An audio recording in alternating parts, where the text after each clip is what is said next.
মুমতাহিনা চৌধুরী টয়া, নাদিয়া আফরিন মিম, সাফা কবির, কেয়া রহমান ও অন্বেষা এই 5 তরুণীর ধারাবাহিক সুপার গার্লস প্রচারিত হচ্ছে একটি বেসরকারি টেলিভিশনে। নিজ নামেই অভিনয় করছেন তারা প্রত্যেকেই। আর নাটকটি পরিচালনা করছেন তানিম রহমান অংশু।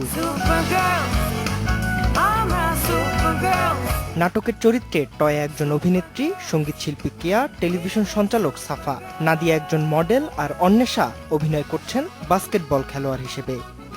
তাদের ডেইলি লাইফটাকেই আসলে আমরা এই টিভি সিরিজে তুলে ধরছি। এর মধ্যে অনেক মজার মজার ঘটনা থাকে, তাদের জীবনের কিছু কাহিনী আমরা দেখতে পাই যেগুলো শুধুমাত্রই তাদের খুবই ইন্টারনাল ইস্যুস, এবং তারা কর্মক্ষেত্রে কী ধরনের সিচুয়েশনস ফেস করে এবং সেগুলো কীভাবে ওভারকাম করে, এগুলো নিয়ে আসলে আমাদের মূল গল্প। নাটকের গল্পটি আগে প্রচারিত 5 ফিমেল ফ্রেন্ডসের ধারাবাহিকতা নয় বলে জানিয়েছেন নির্মাতা। সিরিজটির গল্প ও চিত্রনাট্য করছেন ভারতের টেলিভিশন অভিনেত্রী ও চিত্রনাট্যকার প্রিয়া ওয়াল। ইংরেজিতে তিনি নাটকটির চিত্রনাট্য পাঠাচ্ছেন মুম্বাই থেকে, এরপর সেটিকে রূপান্তর করা হচ্ছে বাংলায়।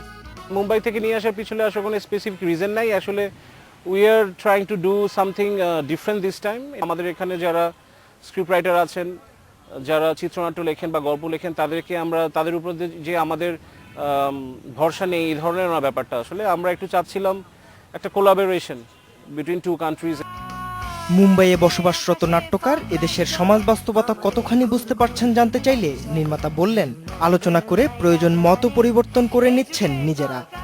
অবশ্যই তাদের সাথে আমাদের কিছু র্যাডিক্যাল ডিফারেন্স আছে, সোশ্যাল পয়েন্ট অফ ভিউ থেকে, জীবনযাপন থেকে। তো ওই জিনিসগুলো তিনি তার মতো করে যখন লিখছেন, ওগুলো আবার আমরা তার সাথে কথা বলে ঠিকঠাক করছি।